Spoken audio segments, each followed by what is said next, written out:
अस्सलाम वालेकुम वरहमतुल्लाहि वबरकातुहू। आज का सबक हमारा सूरह बकरा आयत नंबर 41 से लेके 44 तक। पीछे हमारा सबक जो कल मुकम्मल हुआ था वो था आदम अलैहिस्सलाम का वाक़या उधर तक था जहां हदायत की पैरवी करने तक। आगे बनी इसराइल का वाक़या शुरू हो चुका था, तो आज हम चलेंगे बनु इसराइल के वाक़े से, वाक़े वाली आखिरी, कल वाली आखिरी आयत से अगला सबक शुरू करेंगे। तो आऊज़ु बिल्लाहि मिनश शैतानिर रजीम, बिस्मिल्लाहिर रहमानिर रहीम। व आमिनू बिमा अनज़लतु मुसद्दिक़न लिमा माअकुम।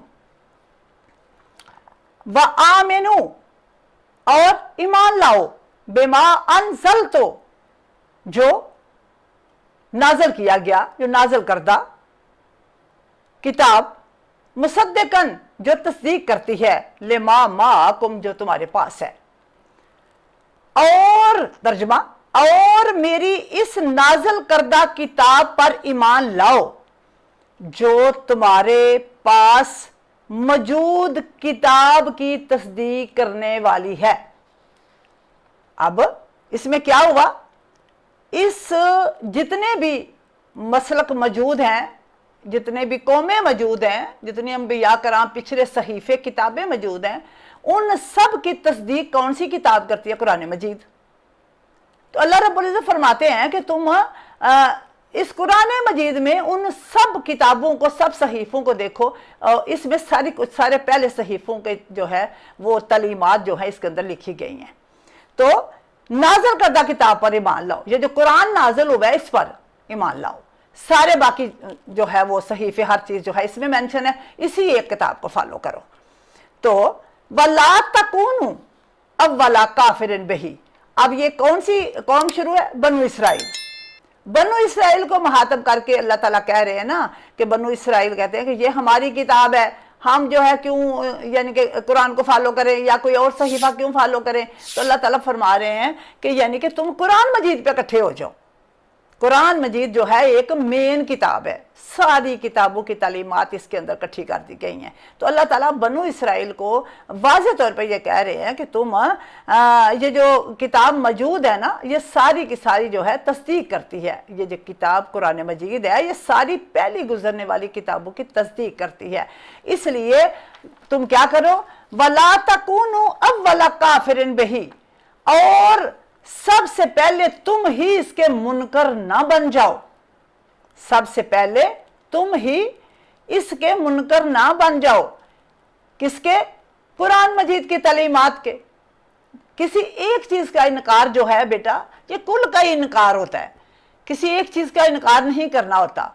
तो इसलिए कुल का ही इनकार हो जाता है। तो और सबसे पहले तुम ही इसके मुनकर मत बनो। वला तश्तरू बेआयाती समनन कलीला। अब देखिए आगे जे आ गई है, पीछे आप देखिए बे ही के बाद स्वाद आ गई है। ज़रूर इन चीज़ों पे गौर कीजिएगा और ज़रूर देखिएगा कि ये अल्लाह रब्बुल इज़्ज़त अपनी पाक किताब में क्या कहते हैं। तो किताब को ही समझने की हमारी बात हुई है कि हम इसको समझेंगे। और थोड़ी कीमत पर मेरी आयात को फ़रोख्त ना करो, थोड़ी कीमत पर। अब वैसे तो कोई बंदा भी नहीं कहता हम कुरान पाक की आयत को बेच रहे हैं, कोई भी नहीं कहता, लेकिन अल्लाह ताला ने इसमें बनु इसराइल को मुखातब किया है। तवज्जो करनी होगी हमें अपने अमाल पे। हम दूसरों की बातें कह कह के अपने अमाल को चेक नहीं कर पाते। लेकिन मैं गलत हूँ, हर बंदा यानी खुद को सोचे कि मैं गलत हूँ, मेरे अंदर ये पाई जाती है, तो यकीनन हम बहुत जल्द जो है इस्लाह कर लेंगे। हम जो है अपनी गलतियों को फोकस करेंगे तो हमारी परेशानी जो है और जल्दी दूर हो जाएगी। और थोड़ी कीमत पर मेरी आयात को फरोख्त ना करो। या फत्तकून, और सिर्फ मेरे गजब से बचने की कोशिश करो। कोशिश क्या करनी है? अल्लाह के गजब से, और सिर्फ मेरे गजब से बचने की कोशिश करो या फिक्र करो। हमें बचना किससे है? सब हम कहते हैं अल्लाह, अल्लाह की पकड़ से डरो। तो पकड़ना किसने? फाइनल अथॉरिटी कौन है? अल्लाह। अल्लाह पकड़ेगा। जो हम छुपा के भी गलतियां कर लेंगे, पकड़ना किसने? अल्लाह ने। तो डरना किससे चाहिए? अल्लाह से। उससे डरने जो है डरने की फिक्र करें कि अल्लाह से डरें, अल्लाह से बचें। अल्लाह रब्बुल इज़्ज़त की पकड़ जो है वो दायमी पकड़ है और सख्त तरीन पकड़ है, और अल्लाह ताला हम सबको महफूज फरमाए। अगली आयत जो है इसको हाईलाइट भी कर लीजिए, वला तलबिसुल हक्का बिल बातिल वतक्तुमुल हक्का व अंतुम तालमून। वला तलबिसु, और ना मिलाओ, हक का हक को, बिल बातिल, बातिल के साथ। जिस तरह नबी पाक सल्लल्लाहु अलैहि वसल्लम ने फरमाया कि ए हक तू उस तरफ हो जा जिस तरफ अली हैं। तो हम बाहमी इख्तलाफात की वजह से इन चीज़ों से बहुत दूर हो चुके हैं। अहले बैत की मोहब्बत में हम बहुत दूर निकल चुके हैं। हमें अहले बैत की जो मोहब्बत है वो दुश्मनी में हम दूर निकल चुके हैं। मोहब्बत तो हम पहचान नहीं पा रहे, हम अहले बैत की दुश्मनी में आगे निकल गए हैं, लेकिन हम उनकी मोहब्बत को पा नहीं सके। तो हमें उनकी मोहब्बत को पाना है और इनको किसी के साथ नहीं मिलाना। खून मुस्तफ़ा किसी के साथ नहीं मिल सकता। आप इस बात पर ज़रूर तवज्जो कीजिएगा। और हक को बातिल के साथ ना मिलाओ, गलत मलत ना करो। और अंतुम तालमून, और जान बूझ कर तुम ना हक को ना छुपाओ। वतक्तुमू, और छुपाओ हक का हक को, वान तुम तालमून, जानते बूझते हुए। इसको जो बच्चे हाईलाइट कर रहे हैं, ये आयत जो है ईमान के लिए बहुत ज़रूरी है। हम क्या करते हैं?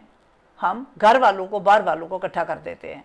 दरूद वालों को हमेशा अलहदा रखना है, ये हमेशा याद रखिएगा। सहाबा कराम को अलहदा रखना है, नबी पाक सल्लल्लाहु अलैहि वसल्लम की औलाद को अलहदा रखना है, आपके ज़वाज को अलहदा रखना है। हर जैसे हम अपनी औलाद को अलहदा रखते हैं, बहन की औलाद को अलहदा रखते हैं, इसी तरह हमारी गलती जो जहाँ हम मिस कर जाते हैं जो चीज़, वो है मोहब्बत की असल जगह से उसको जो है हला देना, हटा देना, कि हम समझ नहीं पाते कि हमें जो है किसको मिला रहे हैं। हम कहते हैं हम तो किसी को नहीं मिला रहे। खून मुस्तफ़ा का कोई भी मद्दे मुकाबल नहीं हो सकता। और जिनको नबी पाक सल्लल्लाहु अलैहि वसल्लम ने अपना खून कहा, जिन पे दरूद भेजा, जिनको अपने लबों से लगाया, तो यकीनन वो औलाद मुस्तफ़ा जो आपने फरमाया सबसे पहले हौज़े कौसर पर मुझसे मेरी औलाद और कुरान दोनों मुलाकात करेंगे। ये जुमला, ये हदीस पाक, ये मुबारक फरमान सरकार का आप कभी भी ना भूलिएगा। आगे चलिए, वाक़ीमुस्सलात वातुज़ ज़कात वरकऊ माअर राकिन। अकीमुस्सलात, और नमाज कायम करो, नमाज कायम करो, कि नमाज में कभी शुबह ना आए, नमाज में कभी ख्याल ना आए, नमाज कभी उलझन का शिकार ना हो। नमाज को कायम करना, कायम ऐसे होता है कि उसमें कोई और उलझन ना रहे, आपकी नमाज मुकम्मल हो, आपको पता हो मैं अल्लाह से बात कर रहा हूं, कर रही हूं, कि मेरा अल्लाह रब है, इसको मैं सजदा कर रहा हूं, कर रहे हूं। वक़ीमुस्सलात वातुज़ ज़कात वरकऊ माअर राकिन, और नमाज कायम करो और ज़कात अदा करो, और अल्लाह के सामने झुकने वालों के साथ झुका करो। और पहला घर जो अल्लाह के सामने झुकने वालों में से अव्वल है, वो है नबी पाक सल्लल्लाहु अलैहि वसल्लम और आपकी औलाद पाक। झुकने वालों में इस तरह फिर जो उनको फॉलो करते हैं, फिर सारे वो झुकने वालों की जमात में फिर इजाफा होता जाता है। जी आगे चलिए, आतामुरून अन्नासा बिल बिर्रि व तनसौना अनफुसकुम व अंतुम ततलूनल किताबा व अफला ताकिलून। तो देखिए, क्या तुम दूसरे लोगों को नेकी का हुक्म देते हो? आतामुरून अन्नासा बिलखुसूस बनु इसराइल से मुहातब है। अल्लाह रब्बुल इज़्ज़त उस कौम से मुहातब है जो भी, वो सारी कौमें क़यामत तक के लिए मौजूद रहेंगी, उनमें कोई ना कोई नस्लों में से बाकी मौजूद है। तो क्या है, क्या तुम दूसरे लोगों को नेकी का हुक्म देते हो और खुद को भूल जाते हो? हम दूसरों को नेकी की तलकीन करते हैं लेकिन खुद अमल से आरी रहते हैं। इस बात की अल्लाह ने तवज्जो करवाई है कि क्वेश्चन मार्क है, खुद को भूल जाते हो। व अंतुम ततलूनल किताबा, हालांकि तुम अल्लाह की किताब की तलावत करते हो। क्या समझ आई कि हमें जब उलझनों में ज़हन पड़ जाए तो सिर्फ किताबुल्लाह को फॉलो करो, सिर्फ किताबुल्लाह को फॉलो करो, आप क्लैशी से बच जाओगे। तो अल्लाह की किताब की तलावत करने के बाद भी हमें अगर समझ नहीं आ रही तो यकीनन हमें बहुत जल्द समझने की ज़रूरत है। तलावत करते हो, अफला ताकिलून, क्या तुम अकल से काम नहीं लेते? Question mark. क्या तुम अकल से काम नहीं लेते? यानी कि हमें हदायत के लिए किसको फॉलो करना है? कुरान मजीद, फुरकान हमीद को। तो इसी से हमने समझनी है बात, और फिर ही हमें समझ आएगी, हम उलझनों से बचेंगे। जब दूसरी किताबों को समझने के लिए अगर हम पढ़ रहे हैं तो लेकिन कुरान की आयत का हवाला साथ है, तो फिर जो है वो ऑटोमेटिकली हम दुरुस्त जा रहे हैं। सदकल्लाहुल अलीयुल अज़ीम, वमा अलैना इल्लल बलागुल मुबीन। अस्सलामु अलैकुम व रहमतुल्लाहि व बरकातुहू।